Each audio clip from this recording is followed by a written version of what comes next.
नमस्कार साथियों, स्वागत है आप सभी विद्यार्थियों का एक बार फिर से हमारे YouTube चैनल पर। तो आज हम कक्षा 10 गणित के त्रिकोणमितीय अध्याय से उन प्रश्नों को हल कर रहे हैं जो बोर्ड परीक्षा में पूछे गए हैं। तो जितने भी विद्यार्थी अभी भी हमारे YouTube चैनल को सब्सक्राइब नहीं किए हैं, उनसे एक रिक्वेस्ट है कि हमारे YouTube चैनल को सब्सक्राइब कर लें, बेल आइकन दबा दें ताकि हमारे आगे आने वाली हर एक वीडियो की नोटिफिकेशन आप सभी विद्यार्थियों को समय समय पर मिलती रहे। तो बिना हम लोग समय गवाए यहाँ पे दिए गए इस प्रश्न को हल करते हैं। प्रश्न हमारा दिया गया है, एक खंभा जिसकी ऊंचाई 20 मीटर है। तो यहाँ से हम लोग सीधे जो है कि हल करते हुए चलते हैं।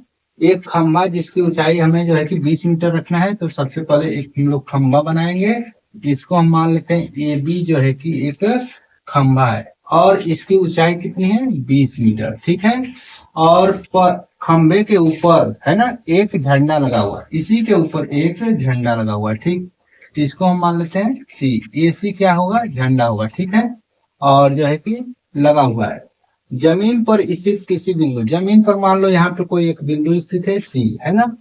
स्थित किसी बिंदु से झंडे के पाद, झंडे का पाद अर्थात आधार, झंडे का आधार कौन होगा, ये तो झंडा का शिखर होगा, तो ये क्या होगा, आधार होगा, ठीक है।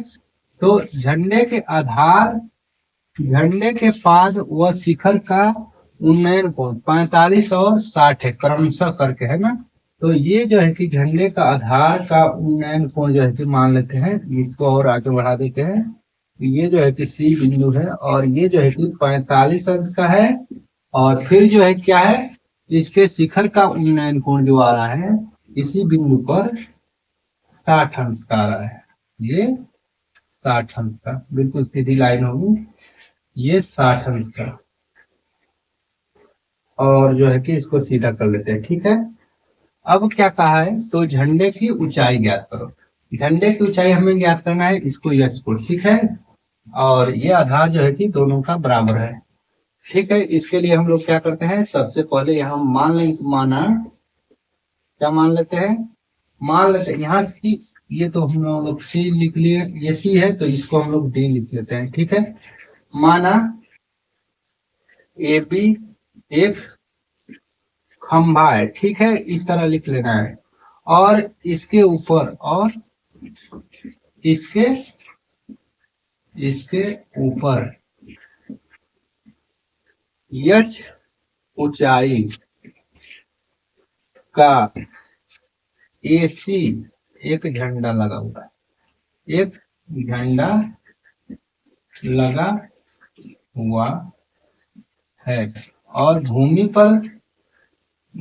पर बिंदु बी से उनके झंडे का जो है कि शिखर लिख लेते हैं, या उनके शिखर, झंडे का शिखर और पाद का उन्नयन कोण कितना है, उन्नयन कोण जो है कि शिखर का जो है कि 60 है, और जो है कि कितना है, और पाद आधार का कितना है 45 है। ये सब लिखना है। और लिख लेते हैं बी और डी, खंबे के आधार से जो है बिंदु डी की जो है की दूरी है, बीडी की दूरी हम लोग मानेंगे यक्स है, ठीक है। और उसके बाद इसको हम लोग हल करेंगे, ठीक है। तो उसके बाद इस प्रश्न को हम लोग हल करते हैं। अब इसको कैसे हल करना है ध्यान से सुनो। लिखेंगे त्रिभुज, त्रिभुज बड़े वाले से सबसे पहले चलते हैं, डी और बी और सी से, ठीक है। यहां से हल करना शुरू करते हैं। क्या लिखना है सबसे पहले, tan थीटा ही लगेगा, tan theta is equal to, ये होगा पूरा मिलाकर लंब, तो 20 plus H, 20 plus H upon X. तो tan थीटा का मान यहाँ है 60 degree, 60 degree is equal to 20 plus tan 60 लिखना है, tan 60 20 plus H upon X. tan 60 का मान होता है करणी में 3 is equal to 20 plus H upon X.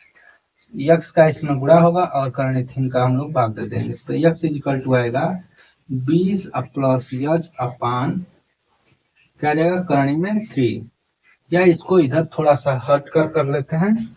X का इसमें गुणा होगा तो यक्स करणी 3 हो जाएगा इजिकल टू 20 प्लस यच। यहाँ से हम लोग क्या करेंगे, यक्स का मान ज्ञात कर लेते हैं, तो 20 प्लस यच अपान करणी में 3। ठीक है, अब जो है कि क्या करते हैं, दूसरे जो है कि त्रिभुज से जो है कि देखते हैं।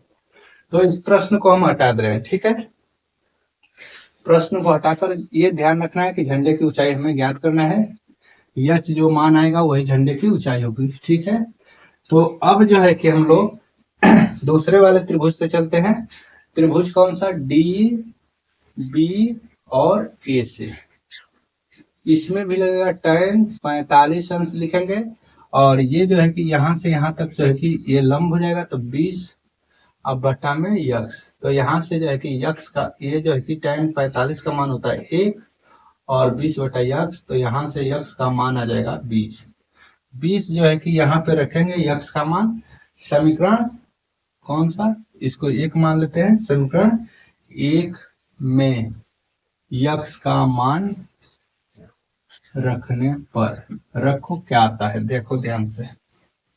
तो यक्स के स्थान पे 20 इजिकल टू रखेंगे क्या 20, और क्या है इधर 20 रख देना है यक्स के स्थान पे, और 20 प्लस यच अपान करणी में 3। इस करणी 3 का इसके साथ गुणा हो जाएगा, तो 20 करणी 3 इजिकल टू 20 प्लस यच हो जाएगा। यच का मान हम यहाँ से ज्ञात करेंगे, तो यच इजिकल टू हो जाएगा 20 करणी 3 माइनस 20। इसको आगे हल करेंगे तो ध्यान से देखो, इधर थोड़ा सा ले लेते हैं और 20 कॉमन लेंगे, तो यच इजिकल टू 20 और करणी में 3 इधर हो जाएगा और माइनस 1। तो ये होगा इसका यच की लंबाई, ये होगा इसका आंसर। यच बराबर है ना, तो झंडे की लंबाई या ऊंचाई हम कह सकते हैं यहाँ पे 20 करणी में कोष्टक में करणी में 3 माइनस 1। करणी 3 का जो है कि अगर मान रखकर हल करना चाहो तो हल कर सकते हो, और जो है कि एक्जिट जो है कि मान जो होगा वो आ जाएगा। ठीक है, या तो हम लोग यहाँ पे चलो इसको हल भी कर लेते हैं। यच इजिकल टू 20 और करणी का मान होता है 1.732 माइनस 1 है ना, ये हो जाएगा। तो 1 जब घटा देंगे तो बचेगा क्या 20 गुणे 0.732। अब गुणा करेंगे तो हो जाएगा, इसका गुणा करेंगे तो 2 से गुणा करो, देखो क्या आ रहा है, तो 2 दूना के 4, 2 तिहाई 6, 2 सते 14। तो ये आ गया 14.64, ये इसका जो है कि आंसर आ जाएगा। ठीक है, तो ये एग्जिट मान आ गया। झंडे का जो है कि मान है यच बराबर झंडे की लंबाई होगी 14.64।